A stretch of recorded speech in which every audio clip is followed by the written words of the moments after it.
Hi, I'm Mark Leggett. I'm a Divisional Director with the Mott MacDonald Group in Croydon. My role for the last 27 years has been designing and planning underground space, mostly in London, so projects like Crossrail. I'm also the Chair of the British Tunnelling Society, which is the learned society associated with the Institution of Civil Engineers, and we promote, our goal is the promotion of the use of underground space. My name's Dr. Anmol Betty. I'm the Managing Director of a specialist geotechnical and tunnel engineering firm called Betty Consulting Limited. I'm a tunnels and underground structures design engineer, and our work involves conceptualising, planning and designing the way the tunnels are constructed. My name is Roy Slocum. I'm a Director of Herring Connect International, which is the UK subsidiary of Herring Connect, one of the major tunnelling machine manufacturers. I've always worked in tunnelling, both in mining, tunnelling, mostly in tunnel construction, but also some design, and I now work for a tunnelling machine manufacturer. My name's Marie Ailiff. I'm an Associate Director in the tunnelling team in Birmingham for AECOM. I'm also a Chartered Civil Engineer and member of the Institution of Civil Engineers. My role in the tunnelling team here is as a technical lead on various projects. I usually have a group of engineers working with me, and we provide all the technical input into a project. I'm Colin Eddy. I am the Managing Director of a specialist consultancy business called Underground Professional Services, which is part of the Morgan Sindall Group. I've worked essentially for the same company all my working life, and it started quite modestly and is now one of the largest tunnelling companies in the UK. My name's Harry Brunson. I'm an Assistant Engineer in the Tunnelling and Underground Structures team at AECOM. I'm also a graduate member of the Institution of Civil Engineers. My role as a tunnel engineer is quite varied. I get involved in different projects in different sectors of the industry, be it rail, water, power industry, and I quite like the variety that it gives me.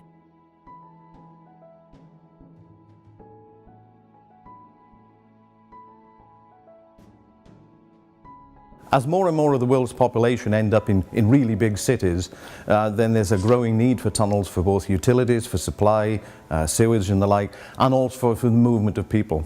One of the things that's been noticeable since the millennium is the increase in the amount of tunnelling worldwide as more and more cities look to put in underground systems to move people about. We generally can't see tunnels, so we put them behind us a little bit, but they're responsible for providing some of our everyday sustenance, our basic needs. By putting all these amenities underground, I think that we free up a lot of the surface infrastructure and surface space.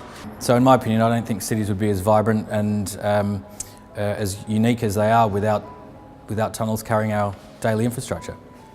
Tunnel engineering transforms lives by providing infrastructure that is critical to our everyday society, and a lot of people don't realise just how important tunnels are to society, particularly going forward with population growth, urbanisation, etc. Tunnelling is going to become even more important to society. I think it's a really interesting time to be a tunnel engineer. Tunnels and the use of underground space will change society.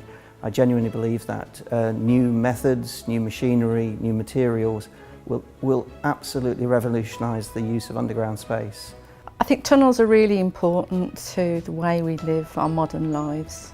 We have very congested city centres. The urban environment is really challenging to actually provide new rail links, new road links, provide water, electricity, everything that we need to support our modern life. It's really difficult to do. Instead of building above ground, we can go below ground. Once we understand the ground, and once we know where we want to get to, it's very easy to actually provide a tunnelling solution. Surface real estate is so valuable now that actually the use of underground space has a significant cost benefit. Also, if you look at the history, you know, this city and major cities around the UK and the world, in terms of sanitation, transport, security, power, communication, it just couldn't survive without the use of underground space, and we're going to see a lot more of it in the future.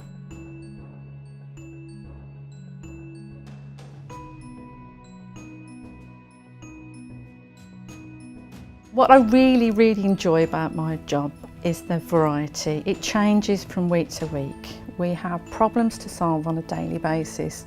Sometimes it's something you've seen before, sometimes it's something totally different. So it's that challenge in coming up with a practical solution to a problem that really motivates me. I've always wanted to be a tunnel engineer. Ever since I was very little, I read lots of books when I was young about the famous tunnel projects, especially things like the Alpine tunnels, which were very famous. And with my current role, I get involved in tunnel projects at all different stages, and it's really good to be able to visit some of the big projects. The most exciting thing about being a tunnelling engineer, I think, is this creation of this lasting legacy. And for me, that's always driven me. And I can look around at the projects that I've delivered and the people now using them and how successful they are.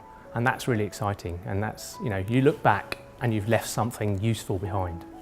I think tunnel engineering itself is incredibly exciting. It's a very challenging task. To get an understanding of tunnel engineering, we need to be able to foresee the future a little bit. And this involves numerous amounts of calculations, discussions with all facets of engineering. And because every tunnel and every ground is different, every day is a new challenge. And one of the best parts of my job is I get to play with big toys and see big machines that help build these tunnels. The most exciting part about my job is seeing the output of your work. A lot of the time, particularly in the design office, you're remote from what you're actually doing. But the most exciting thing is going and visiting it during the works or when it is complete and going, yes, I was involved in designing that. And that is without doubt the most exciting and rewarding part of being a civil engineer and a tunnelling engineer. The most exciting thing about my job is pretty much everything. I love my job. We have different problems to solve every day, and the work we're doing, particularly in research and development, is really exciting.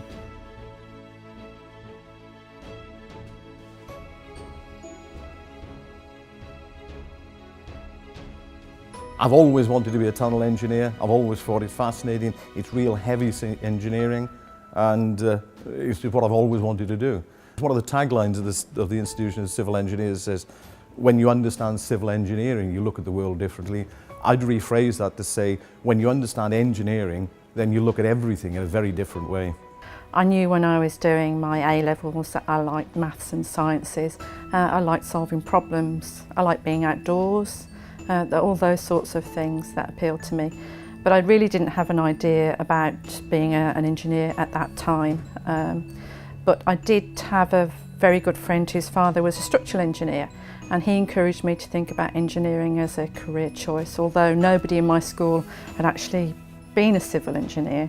So it was a big step into the unknown, really. The honest answer to why I became a civil engineer is I didn't really know what civil engineering was, and unfortunately, I'm afraid with the quality of careers advice in schools today, it's not much better.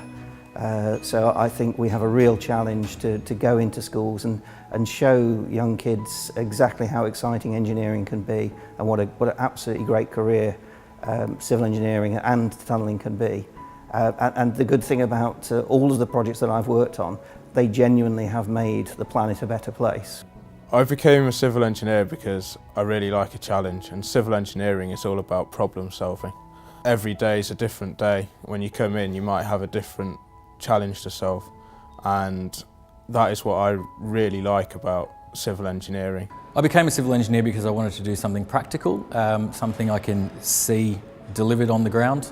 I like to see something I've designed built and then see the public and the industry using my structures, and that to me is incredibly satisfying. I became a civil engineer originally because it looked interesting, and it is, but I come back to that legacy now. Now I really know why I wanted to be an engineer, to leave that legacy, to look back and say, yes, I did something really useful. That underpins everything that I do now.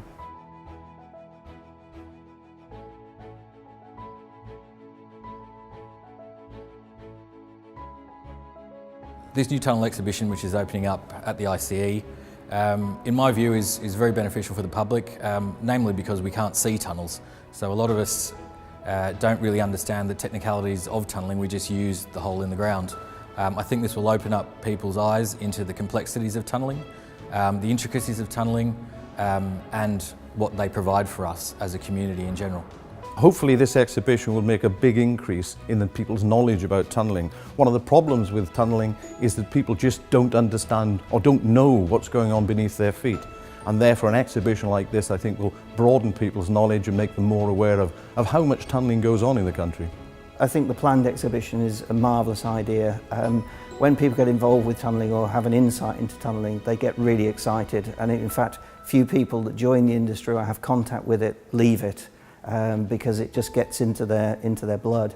And so having people that can come to the exhibition, see what tunnelling's about, see what challenges we face, and see the community of great engineers that we have in the UK, I think it will be really exciting. The importance of the forthcoming tunnelling exhibition, I think, is twofold. One is to sort of showcase the history, where tunnels have come from, why they're important, what the current projects are, how they're produced.